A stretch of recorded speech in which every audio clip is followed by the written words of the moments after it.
안녕하세요. 칠기조날입니다. 누군가 나를 함부로 대한다면 내가 만만해 보였기 때문입니다. 나의 시선으로 보지 못하고 남의 시선으로 보기 때문이며 자신을 믿지 못하고 눈치 보며 살기 때문입니다. 세상에는 다양한 힘이 존재합니다. 그런데 인간 세계에는 자연계에 없는 아주 독특한 힘이 있으니 바로 주도권으로 불리는 주도력입니다. 이 힘은 주동적인 위치에서 일과 사람을 이끌고 나갈 수 있는 권리와 권력을 말합니다. 주도권이 없는 사람의 삶은 힘겹습니다. 직장에서 열심히 일했지만 토사구팽을 당할 위기에 처하든지 좋은 평가를 받고 있으면서도 늘 불안에 시달리고 좋은 사람이 되고 싶어 누군가에게 잘해줬지만 반대로 이용당하고 무시당하는 쉬운 사람이 되기도 합니다. 오늘 소개할 책은 뒤통수를 때리는 동양고전서 인간관계의 정수, 좋은 사람 되려다 쉬운 사람 되지 마라입니다. 이 책에서는 우리보다 훨씬 앞선 시대에 살면서 주도권 확보를 위해 각축전을 벌였던 사람들의 사례를 다루고 있는데요. 동양고전의 위대한 성인과 영웅, 천재적인 참모들, 그리고 나름의 현명함으로 삶을 개척해온 보통 사람들의 지혜를 통해 인간관계의 정수를 담아내고 있습니다. 자, 그럼 지금부터 잠시 책 속으로 들어가 보겠습니다. 오늘도 책 읽기 좋은 날과 함께 좋은 시간 보내세요. 구독, 좋아요, 사랑합니다.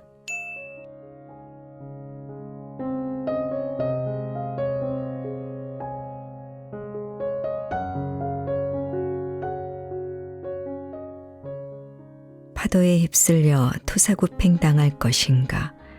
파도 위에 올라타 승승장구할 것인가?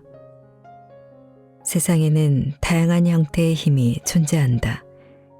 중심에서 바깥으로 향하는 원심력과 그 반대로 작용하는 구심력이 있으며 속도에 비례해 증가하는 가속력과 그 힘을 저지하려는 마찰력도 있다. 또 원래대로 되돌아오는 회복력도 있으며 힘에 반발하는 저항력도 있다. 이러한 힘은 현실의 인간 사회에서도 그대로 적용된다. 사회가 굴러가고 충돌하고 단결하는 과정에서 고스란히 이러한 힘의 형태들이 드러난다.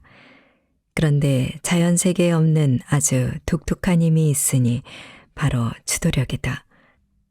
주도력은 가장 선두에서 그리고 가장 중심에서 전체의 균형과 조화를 쥐락펴락하며 자신의 목적을 이뤄내는 역동적인 힘이다.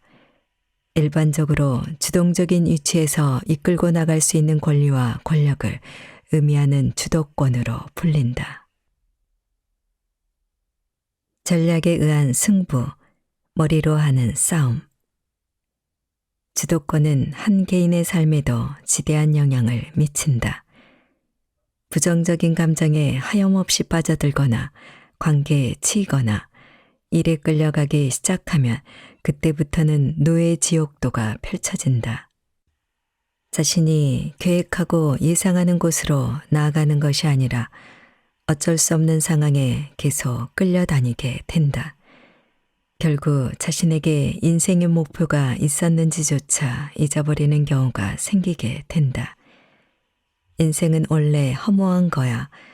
인생은 고통일 뿐이야 라는 말은 대체로 인생의 주도권을 잃어버리고 남 좋은 일만 하다가 결국 막다른 골목에 몰린 사람들의 푸념이자 한탄일 가능성이 매우 크다. 그렇다면 주도권이 없거나 부족한 사람은 자신의 낮은 사회적 지위와 왜소한 권력을 탓해야 할까?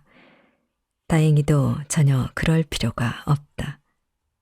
주도권이 가지고 있는 매우 큰 특징 중 하나는 그것이 가진 힘의 양이나 속도에 반드시 정비례해서 강해지지 않는다는 점이다.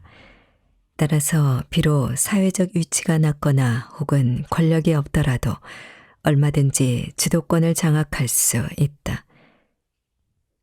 임금이나 왕이 가장 큰 권력을 가지고 있는 것처럼 보여도 뛰어난 신하가 나라의 정치를 바로 세울 수도 있고 교활한 간신배가 나라 전체를 혼란하게 만들 수도 있다. 회사에서는 사장이 가장 막강한 권한을 지닌 것처럼 보여도 유능한 팀장 한 명이 일의 맥락을 장악하고 팀원들의 존경을 한 몸에 받을 수도 있다. 마찬가지로 돈이 많거나 나이가 많다고 반드시 주도권을 쥐는 것도 아니다. 이러한 이유는 주도권이 전략에 의해서 탄생한다는 매우 독특한 성질을 가지고 있기 때문이다. 상황을 파악하고 사람을 보는 안목이 있고 힘이 어떻게 배분되어 있는지 그 중에서 결정적인 급소가 어디인지를 알 수 있다면 내가 의리냐 약자냐에 상관없이 주도권을 끌어올 수 있다. 이러한 일들은 단순히 권력이 강하다고 돈이나 나이가 많다고 해낼 수 있는 일이 아니다. 주도권 싸움은 전략에 의한 승부이자 머리로 하는 싸움이다. 주도권을 잃은 사람에게 나타나는 모습. 주도권이 없는 사람의 삶에는 여러 가지 특징적인 모습이 나타난다. 늘 군말 없이 열심히 일했지만 결국 회사에서 토사구팽을 당할 위기에 처하든지 좋은 평가를 받고 있으면서도 늘 불안해하기도 한다. 좋은 사람이 되고 싶어 누군가에게 잘해줬지만 반대로 이용당하고 무시당하는 쉬운 사람이 되기도 한다. 평생 가족을 위해 희생에 가까운 삶을 살아왔지만 결국 가족에게 존경받지 못하는 사람도 역시 주도권을 빼앗긴 사람의 전형을 보여준다. 나는 열심히 성실히 긍정적으로 살아왔지만 왜 막상 나에게 닥친 결과는 생각보다 맹탕이고 기대보다 허무할까? 사실 주도권은 매일 하루를 열심히 살아낸다고 생기는 힘이 아니다. 그것은 삶을 충실하게 채워가는 알맹이기는 하지만 그것만으로 전략이 만들어지지는 않는다. 오히려 주도권은 나와 내 인생, 주변의 관계 전체를 조망하고 힘과 자원을 재배치하는 고차원의 맥락에서 만들어진다. 이는 열심히 발품을 팔면서 그린 평면 지도와 하늘 위에서 조망한 3D 지도만큼이나 차이가 크다. 전체적인 판세를 읽을 수 있다면 보이지 않은 것을 볼 수 있고 드러나지 않은 것을 드러낼 수 있다. 특히 주도권은 강한 마음의 변화를 일으킨다는 점에서 삶의 흐름을 더 강렬하게 만들어준다. 불안하고 우울하고 희망이 없는 상태를 극복하기 위해서는 정신의 힘만으로는 부족하다. 하지만 현실적인 주도권의 확보는 희망을 직접적으로 볼 수 있게 해주고 이렇게 하면 가능하구나 라는 체험을 통해 도전에 대한 강한 열망을 불러일으킨다. 결국 주도권의 확보는 마음의 긍정적인 변화를 가속화한다. 주도권은 이렇게 소중한 인생의 힘이지만 안타깝게도 딱히 정리된 교과서도 없고 누군가 잘 알려주지도 않는다. 자신의 힘을 지키는 비결 중 하나이므로 가까운 사람과 공유하고 싶은 마음이 들지 않기 때문이다. 하지만 우리에게는 훨씬 앞선 시대에 살면서 주도권을 위해 각축전을 벌였던 사람들의 사례가 있다. 2500년의 세월 속에서 만들어진 동양고전에는 위대한 영웅과 천재적인 참모들, 그리고 나름의 현명함으로 삶을 개척해온 사람들의 지혜가 가득 담겨 있다. 오랜 세월 이어져 오면서 검증받은 것이기에 믿을만하고 기대어 활용해 볼 수 있을 것이다. 내가 세상을 배신할지언정 세상이 나를 배신하지 못하게 하라. 조조의 주도권은 배신을 잘 알고 제어하는 능력이다. 세상에서 가장 무서운 적은 외부의 적이 아닌 내부의 적이다.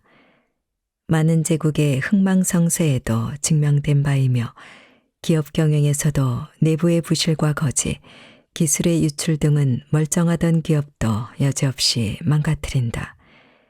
인간관계에서 내부의 적이라면 단연 가까운 사람에 의한 배신이라고 할 수 있다. 그들은 나를 잘 알기에 매우 아프고 회복하기 쉽지 않은 상처를 남긴다. 하지만 배신이 두려워 사회생활을 하지 않을 수도 없고 지금의 인간관계를 차단할 수도 없는 일이다. 중요한 것은 이 배신에 대해서 얼마나 잘 알고 그 속성을 이해하며 능히 다룰 수 있느냐의 문제이다. 원래 모르는 것이 두려운 법이고 익숙하지 않던 것이 나를 다치게 할 뿐이다. 이런 문제에서 일가견이 있는 인물이라면 단연 삼국지의 조조를 꼽을 수 있다. 그는 비록 간사한 영웅이라 불리기는 하지만 그가 보여주었던 진격의 행보는 가히 영웅의 풍모를 유감없이 보여주었다고 평가해도 무리가 없다. 특히 조조에 관한 이야기 곳곳에서 배신이라는 키워드가 등장한다. 초반부에 여백사 가족 연쇄 살해 사건으로 시작해서 배신자도 등용하는 능력주의 인재 채용, 그리고 말미에서는 배신의 기미를 보인 20년 최측근 순욱의 죽음까지 주도권 확보해 나가는 영웅들의 지혜를 알아가는 과정에서 조조는 그 첫 장을 장식하기에 부족함이 없는 인물이다. 배신의 뿌리는 믿음. 삼국지에서 가장 질 나쁜 악당이자 악인의 대명사를 꼽으라면 단연 동탁이라고 할 수 있다. 그도 처음에는 낮은 관직으로 시작하며 주변 사람들에게 인심을 얻기도 했지만 점차 지위가 높아지면서 군대를 마치 자신의 사병처럼 활용하며 끝내 정권을 장악하고 폭정을 펼쳤다. 시간이 흐르자 점점 그를 죽이려는 사람들이 늘어났고 조조 역시 그중 한 명이었다. 하지만 암살에 실패한 조조는 도망길에 오를 수밖에 없었다. 어느 마을에서 만난 진궁이라는 자는 조조의 암살 스토리에 경탄한 나머지 고을을 관장하는 현령이라는 관직도 버리고 함께 따라 나섰다. 잠시 의탁할 곳을 찾던 조조는 아버지의 의형제였던 여백사의 집으로 갔다. 여백사는 두 사람을 자기 집에 묵도록 허락하고 술을 한 잔 기울였는데 어느덧 술 주전자가 바닥을 드러냈다. 여백사가 술을 사러 나간 사이에 편안하게 쉬고 있던 조조를 일순 긴장하게 하는 일이 벌어졌다. 밖에서 여백사의 가족이 칼을 가는 소리가 들렸고 어떻게 죽일까와 같은 말들이 오갔다. 이에 화들짝 놀란 조조는 몰래 밖으로 나가 8명에 이르는 사람들을 모조리 죽이고 말았다. 또 다른 사람이 있는지 부엌을 살펴보았을 때 조조는 경악을 금할 수가 없었다. 자신을 위한 안주를 만들기 위해 곧 잡으려고 했던 돼지 한 마리가 묶여 있었기 때문이다. 자신이 큰 실수를 저질렀다고 느낀 조조는 진군과 함께 서둘러 집을 빠져나와 도망가기 시작했다. 문제는 술을 사러 갔다 돌아오는 여백사를 길에서 마주친 것이다. 여백사는 조조에게 왜 이렇게 빨리 떠나는가 라고 물으며 의아했지만 조조의 표정은 불안하고 초조했으며 아무런 말도 할 수 없었다. 만약 이대로 헤어져서 여백사가 집으로 가면 참혹하게 죽은 가족들을 발견할 것이고 당연히 자신을 신고할 것이기 때문이다. 결국 조조는 몇 마디를 얼버무리다가 돌연 칼을 들어 여백사마저 죽여버리고 말았다.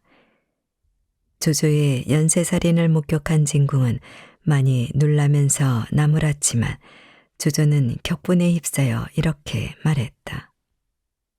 차라리 내가 천하를 버릴지언정 천하가 나를 버리도록 놔두지는 않겠다.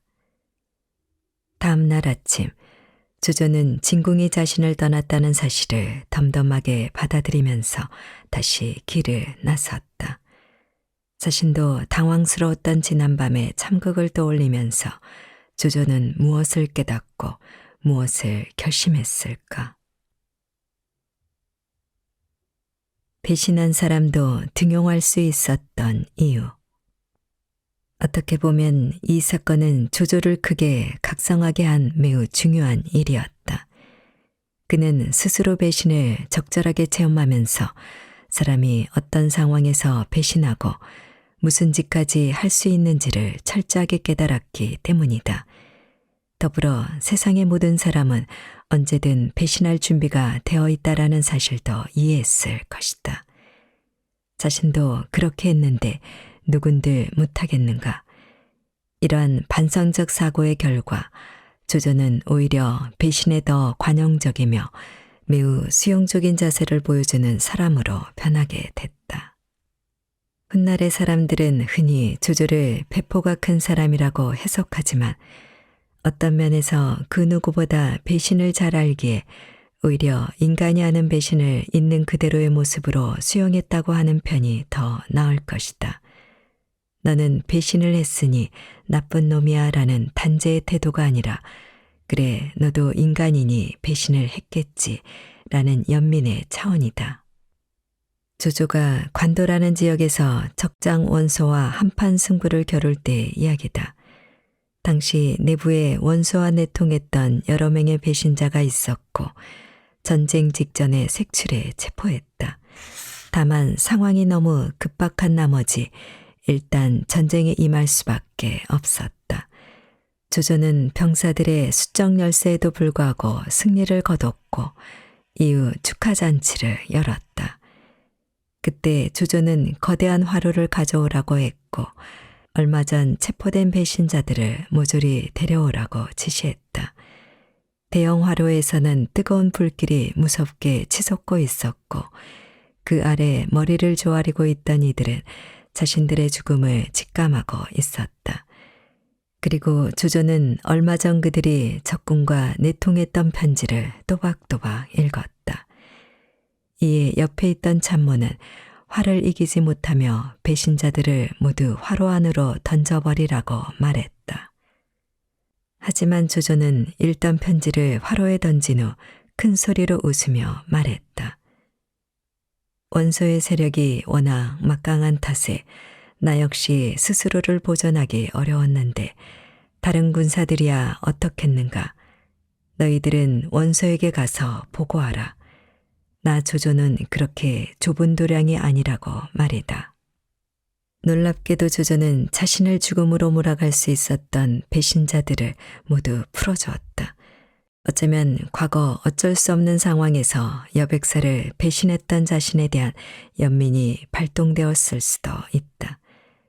확실한 것은 조조는 누군가의 배신을 더 이상 반드시 단죄해야 할 악행으로만 바라보지 않았다는 점이다. 조조의 이러한 생각은 영웅의 길을 걸어나가는 데에도 큰 도움이 됐다. 과거의 이력에 상관없이 천하의 인재들을 받아들여 자신의 진용을 더욱 견고하게 만들 수 있었기 때문이다. 조조의 인재 등용 원칙은 유죄시고 재주만 있다면 과거에 상관없이 누구든 청구한다는 것이었다. 심지어 주군을 배신한 사람마저 묻지도 따지지도 않고 등용했다. 매우 실용적이라는 이유 때문에 훌륭한 방법이라고 여겨지기도 하지만 여기에는 하나의 전제가 필요하다. 바로 배신을 막을 수 있는 능력이다. 과거에 누군가에게 배신을 당해본 경험이 있거나 앞으로의 배신을 막을 능력이 없는 사람이라면 이런 방식으로 인재를 등용하기는 힘들다. 하지만 조조는 자신감이 있었다. 본인 스스로가 이미 배신에 특화되어 있는 존재였기 때문이다. 배신을 이해하는 것은 사람을 이해하는 일. 어떤 의미에서 배신을 이해한다는 것은 사람을 이해하는 일이라고 할 수 있다. 그리고 사람을 이해하면 우리는 그들을 훨씬 더 능수능란하고 자유롭게 다룰 수 있다. 이것은 마치 예절이 일상에서 하는 역할과 같다. 예절은 매우 번거롭고 귀찮은 허례허식인 것 같지만 사실은 오히려 사람을 편리하게 하는 기능을 가지고 있다. 공자의 논어에는 이런 내용이 있다. 공손할 뿐 예를 모르면 수고롭고 삼갈 뿐 예를 모르면 두렵게 된다.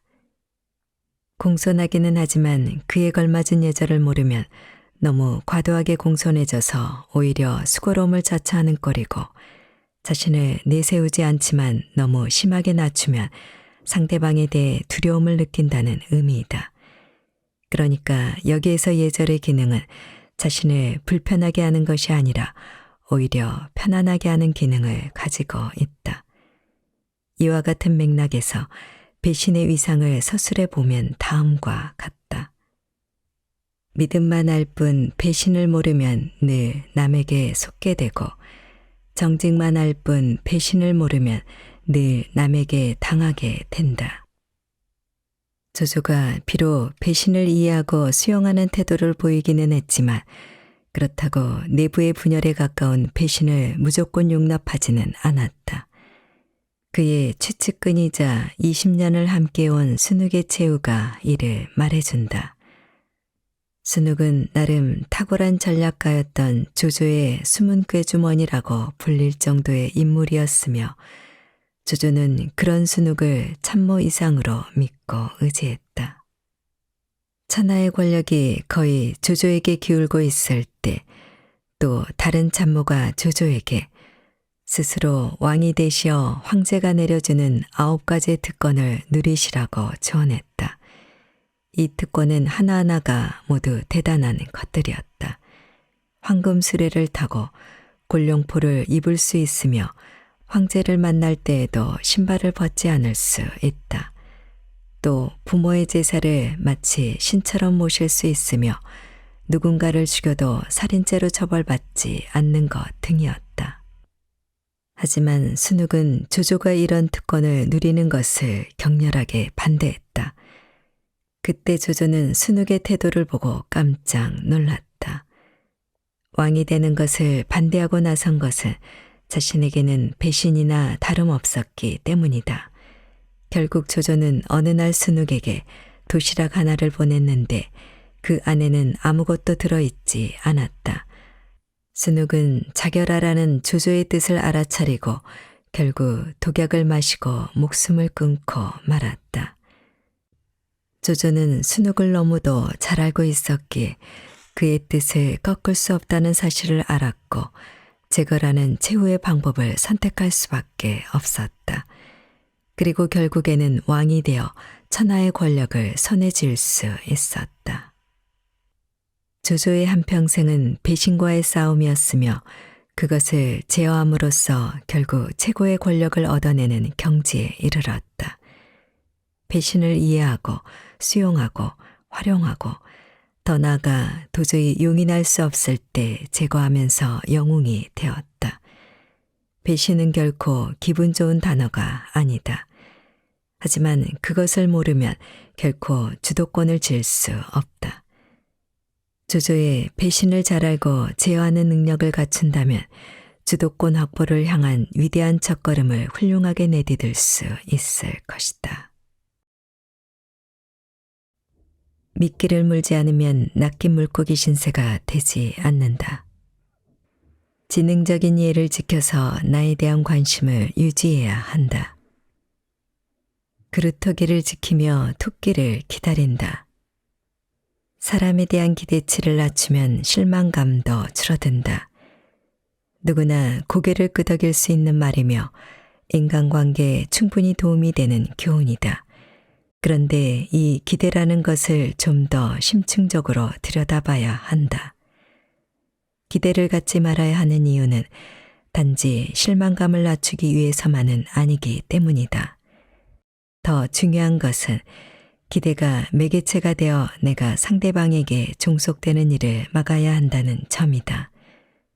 그것은 마치 미끼를 탐내다가 낚싯바늘에 꿰인 물고기 신세와 다르지 않다. 이런 상태의 물고기는 그간 자유롭게 물속을 헤엄치던 삶의 평온과 주도권을 완전히 낚시꾼에게 넘긴 신세가 된다. 애초에 미끼에 대한 유혹을 떨칠 수 있었으면 앞으로도 평생 자유로웠을 것을 한순간 유혹된 결과는 안타까울 따름이다. 사람에게 쓸데없이 기대하지 말아야 한다는 사실을 알면서도 자꾸 기대하게 되는 것은 일련의 과정이 짜릿한 경험을 선사하기 때문이다. 마음속에 품었던 생각이 현실이 되는 경험, 나의 부족했던 무엇인가가 극적으로 채워지는 경험은 분명 우리를 자극하는 행복의 요소이다. 그래서 자꾸 경험하고 싶어진다. 그런데 너무 기대하지 않는 것도 사실 나에게 불리하게 작용한다. 기대가 줄면 관심도 줄기 때문에 상대방의 불만을 야기할 수도 있으며 동시에 나에 대한 상대방의 관심도 줄여서 인연이 닿을 수도 있다. 그래서 우리에게는 기대를 줄이면서도 동시에 인연을 놓치지 않는 이중의 전략이 필요하다. 기대가 충족되어도 수고로움의 총량은 제로다. 한 비자에는 기대라는 미끼에 걸려 자신의 소중한 농사를 망쳐버린 한 어리석은 농부에 관한 이야기가 나온다. 춘추시대 송나라에 한 농부가 살고 있었다. 그는 늘 성실하고 부지런하게 일하는 사람이라는 평을 받고 있었다. 그런데 어느 날 풀 속에서 토끼 한 마리가 뛰쳐나와 전력으로 달리더니 밭 가운데 그루터기에 부딪혀 죽는 일이 발생했다. 횡재라고 느낀 농부는 이 토끼를 가져다 가족들과 맛있게 먹다가 한 가지 깨달음을 얻었다. 토끼가 저절로 쫓아와 죽는데 날마다 열심히 일만 했으니 난 정말 바보였구나. 농부는 다음 날부터 농사일을 접고 그루터기 앞에서 토끼가 죽어나가기만 바라고 있었다. 그러자 그가 일구던 밭은 어느덧 잡초만 무성해 더 이상 농사를 지을 수 없게 되었다. 이 모습을 본 주변 사람들은 그를 어리석다고 놀리기 시작했다.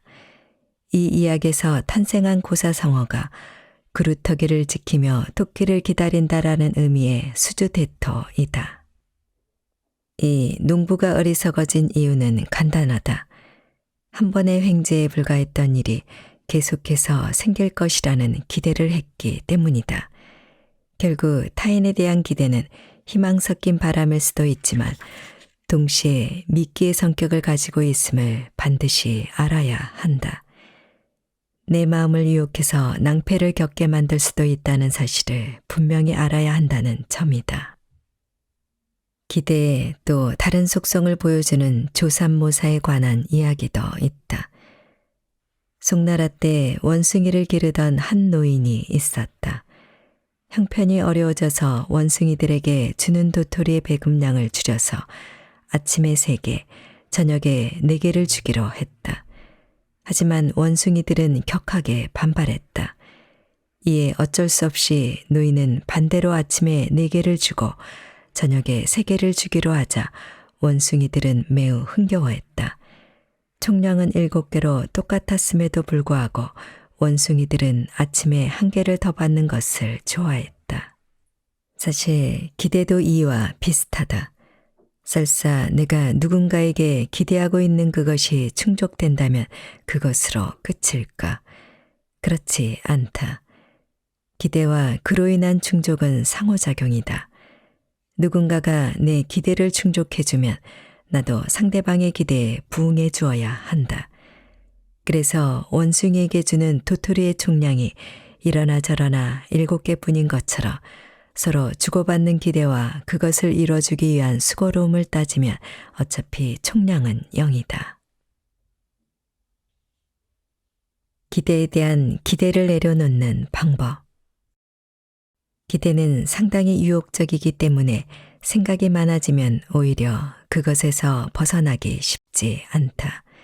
장고 끝에 악수를 둔다라는 말이 있다. 바둑이나 장기를 둘 때 충분히 생각한 뒤에 또다시 한 수를 두었지만 결국 그것이 자신을 패배로 이끈다는 말이다. 이는 너무 세세한 것에 집착하다 큰 그림을 보지 못하기 때문이다. 기대도 마찬가지다. 여기에는 상대로부터 얻을 이익이 포함되어 있어서 그 이익을 포기하지 않으려다 보니 역시 작은 것에 집착하게 되고 결과적으로 기대를 내려놓지 못하게 된다. 그래서 여기에서는 생각의 과정을 아예 생략하는 과격하면서도 간단한 방법이 필요하다. 불교에서 말하는 방아착이 그것이다. 글자 그대로 의미를 풀어보면 아래로 붙어버릴 수 있도록 내려놓다 혹은 내쫓아버린다 이다. 여기에는 다른 복잡한 과정이 필요 없다. 그냥 툭 하고 손을 놓아버리면 된다. 기대의 결과 내가 얻을 이익을 생각하는 순간 문제가 복잡해지고 기대를 끊어내지 못한다. 이에 대해 성철 스님은 마치 뜨거운 냄비를 자신도 모르게 잡았을 때 아 뜨거 하며 냄비를 떨어뜨리듯 집착을 내려놓으라고 조언했다. 상대방에 대한 기대치를 멈추면 믿기에 유혹당하지 않고 곤란에 빠지지 않는다는 장점이 있지만 한 가지 큰 단점이 있다. 바로 상대방에 대한 기대치를 너무 낮추면 상대방은 자신에 대한 관심이 없어졌다고 생각해서 관계가 멀어질 수 있다는 점이다. 남녀가 연애를 하게 되면 상대방에 대한 기대가 상당히 높아지고 그 결과 실망하고 싸우는 일이 빈번하게 일어난다. 그렇다면 전혀 기대가 없는 연애라는 것이 가능한 일일까? 사실 그럴 거면 뭐하러 연애를 하냐라는 말이 나올 법하다. 다른 인간관계도 마찬가지다. 기대가 있어야 자주 연락도 하고 서로 관심을 보이면서 더 가까워지게 마련이다. 기대가 없는 무심한 관계는 결국 시간이 흐르면서 자연스럽게 서로 멀어지는 결과를 만들어낸다. 예의는 도덕이 아닌 스킬과 노하우. 그래서 필요한 것이 바로 예의라는 지능이다. 보통 예의는 우리가 살면서 지켜야 할 도덕률 정도로 여겨지지만 사실은 원활한 관계를 위한 스킬과 노하우에 더 가깝다. 그러니 이는 도덕의 범주에 속한다기보다는 지능의 범위에 속한다고 봐야만 한다. 상대방에게 먼저 전화를 하는 예의는 관계를 이어가는 지능적인 행위이며 안부를 묻거나 과거에 진행했던 일의 여부를 물어서 관심을 표하는 예의도 결국은 나를 잊지 말아주세요 라는 지능적인 행위이다. 가끔 우리는 그냥 예의상 한 거야 라는 말을 사용하면서 특별히 자신의 진심이 담겨 있는 것은 아니라는 점을 어필한다. 하지만 당신에게는 예의상일지 모르지만 상대는 진심으로 받아들일 수 있다. 사실 예의란 일종의 가짜 화폐 구실을 한다. 가짜지만 화폐는 화폐인 셈이다. 내가 아무리 예의상 하는 일이라고 하더라도 상대방에게는 그것이 진짜로 여겨질 수 있다.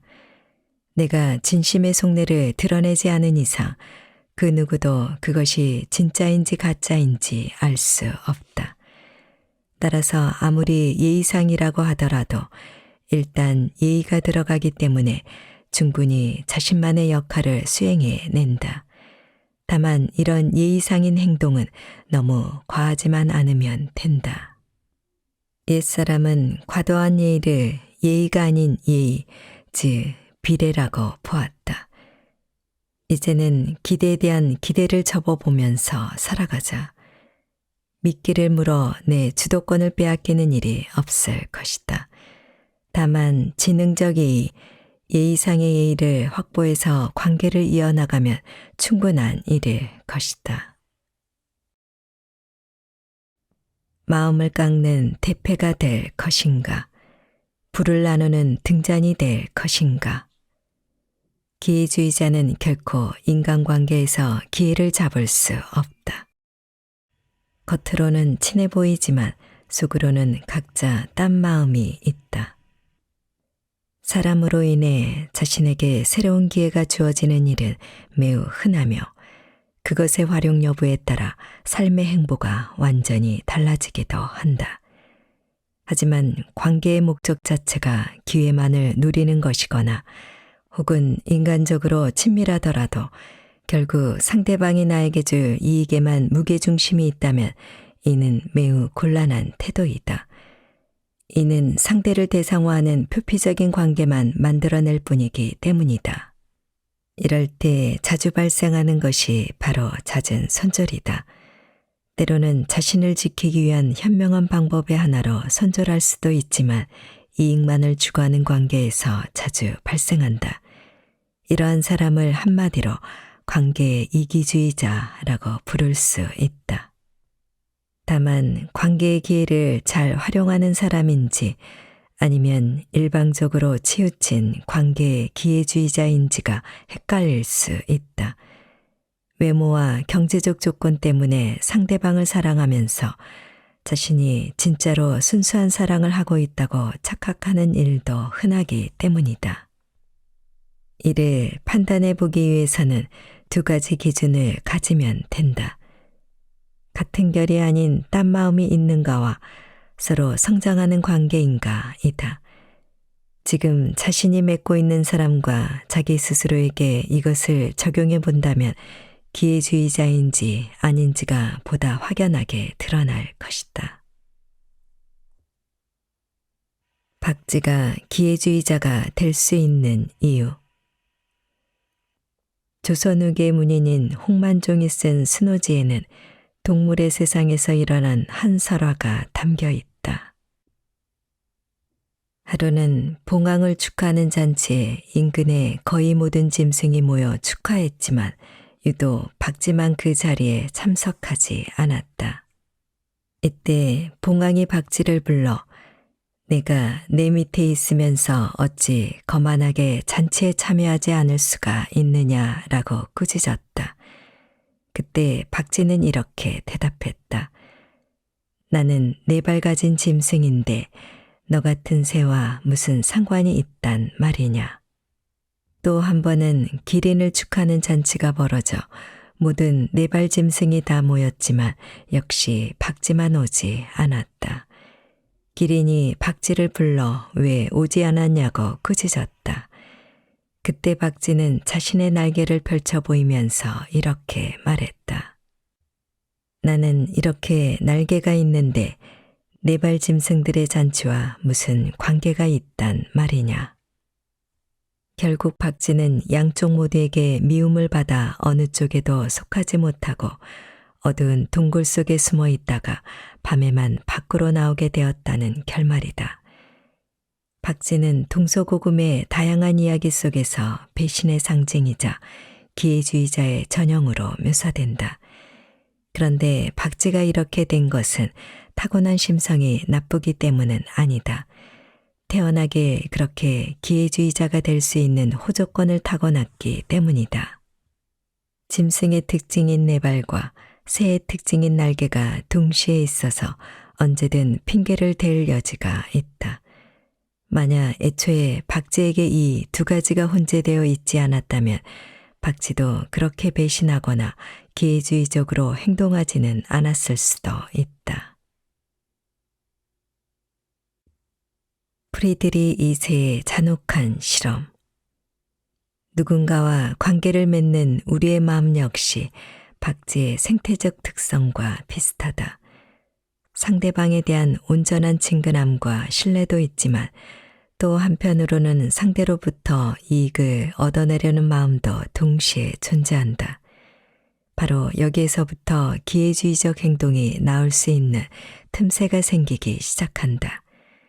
문제는 여기에서 균형을 잡지 못하고 한쪽으로 치우칠 때이다.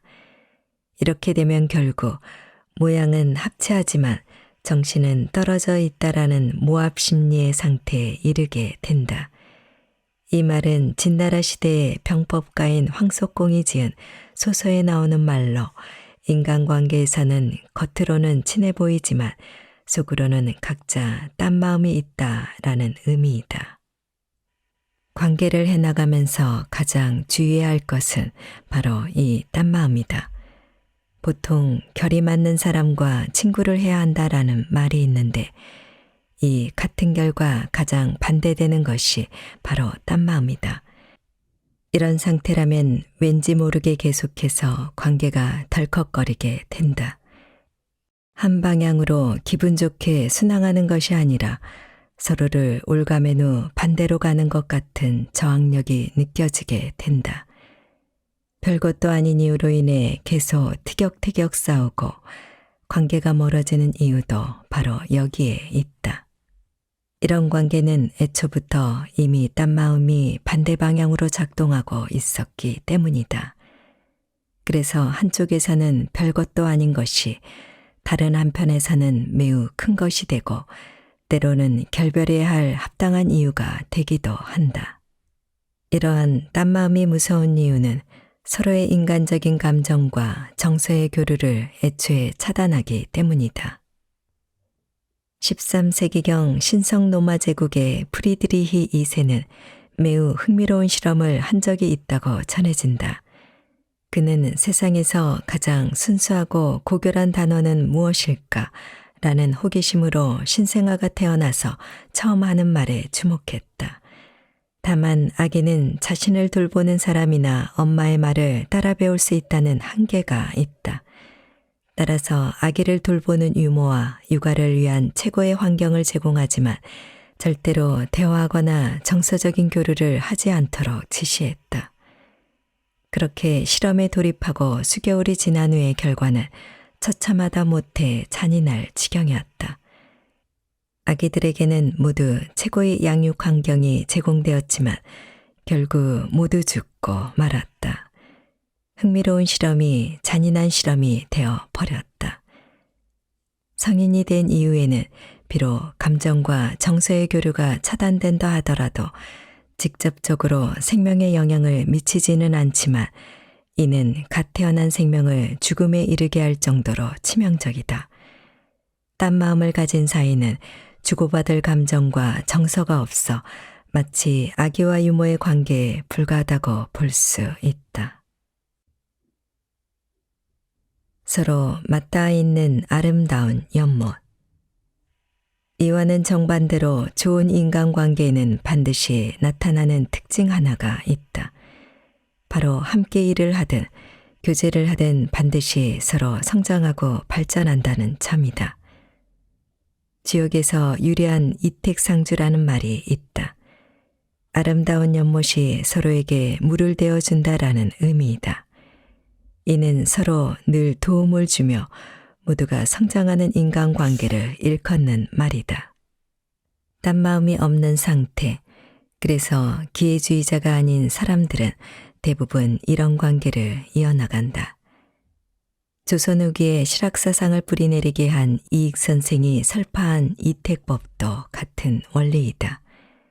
이는 두 사람이 서로 얼굴을 마주대하면서 토론하며 각자의 학문을 더욱 발전시키는 방법이다. 이렇게 하면 공부의 속도나 효율이 훨씬 높아지게 된다.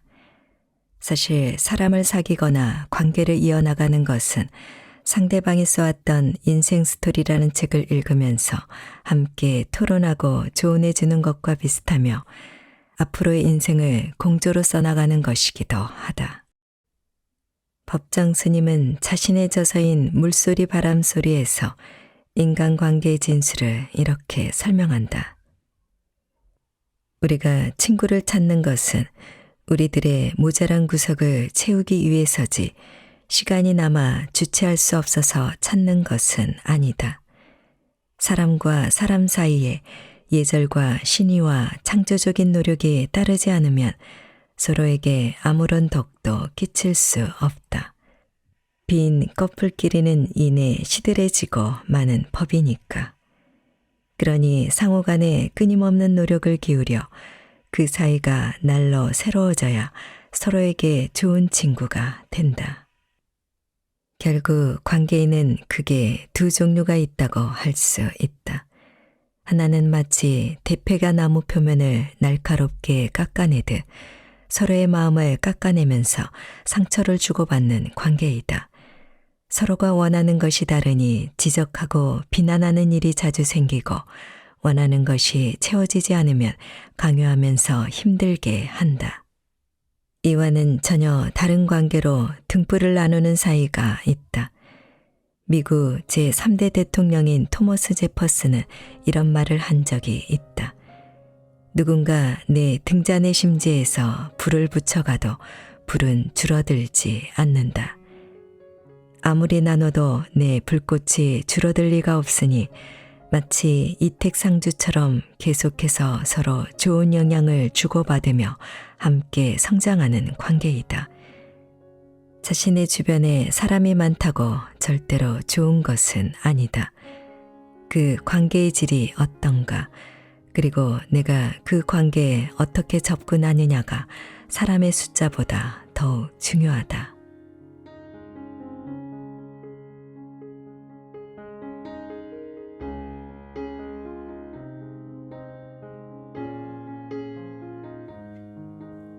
책 읽기 좋은 날 오늘은 여기까지입니다. 안전하고 포근한 시간 되세요. 사랑합니다.